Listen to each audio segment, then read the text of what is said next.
अगर आप सिर्फ सोच लें कि आज मुझे इस काम को करना है, आज चाहे कुछ भी हो जाए, आंधी तूफान ही क्यों ना आ जाए, मुझे हर हाल में इस कार्य को पूरा करना है, तो मैं यकीन के साथ कह सकता हूँ उस दिन आप उस कार्य को जरूर कर लेंगे।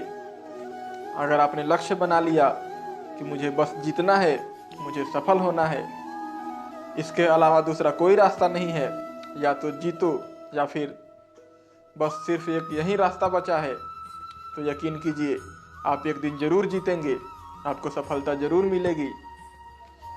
काफ़ी पुरानी एक छोटी सी कहानी है। एक छोटा सा राज्य हुआ करता था। उस राज्य की सेना काफ़ी कम थी। एक दिन पड़ोस के राज्य से खबर आई कि पड़ोसी राज्य उस राज्य पर आक्रमण करने वाला है, वो भी मात्र 3 दिनों के भीतर।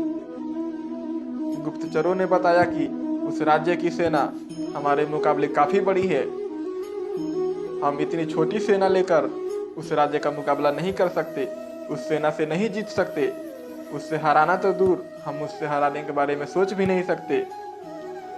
राजा काफ़ी चिंतित हो गए। उन्होंने तुरंत एक सभा बुलाई। सभा में सारे मंत्री उपस्थित हुए, सबसे राय ली गई, सबने अपनी अपनी राय रखी। किसी ने कहा आत्मसमर्पण कर देते हैं, तो किसी ने कहा राज्य छोड़कर भाग जाते हैं। एक मंत्री चुपचाप एक कोने में बैठा था। कुछ देर बाद उसने बोला, महाराज, अगर बात जान पे आ ही गई है तो मात्र एक ही उपाय है। महाराज ने उत्सुक होकर पूछा, जल्द से बताओ वो कौन सा उपाय है।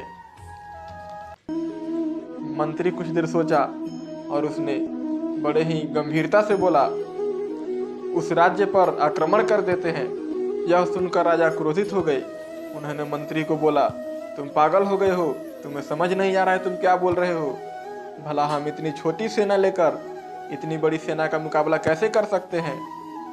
उस मंत्री ने बोला, महाराज, उस राज्य पर आक्रमण करने का यही सबसे सही समय है। उस राज्य की सेना अभी पूरी तरह से तैयार नहीं है, उन्हें संभलने तक का मौका नहीं मिलेगा। राजा को यह बात काफ़ी अच्छी लगी। राजा ने तुरंत सेना तैयार करने का आदेश दिया और सेना लेकर उस राज्य पर आक्रमण करने निकल गए। रास्ते में ही एक बहुत बड़ी सी नदी पड़ती थी और नदी पर मात्र एक ही पुल था जिससे सेना बाहर जा सकती थी। सेना के बाहर जाते ही राजा ने उस पुल को आग लगा दी। अब वापस लौटने का भी कोई रास्ता नहीं था। अब मात्र एक ही रास्ता बचा था, या तो युद्ध में जीत हासिल करो या फिर मारे जाओ। सारे सैनिकों ने अपनी पूरी क्षमता के साथ युद्ध किया और अंत में युद्ध में विजय प्राप्त की।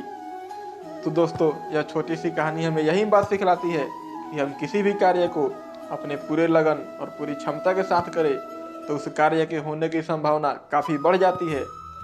तो दोस्तों, आपको यह कहानी कैसी लगी कमेंट करके ज़रूर बताइए।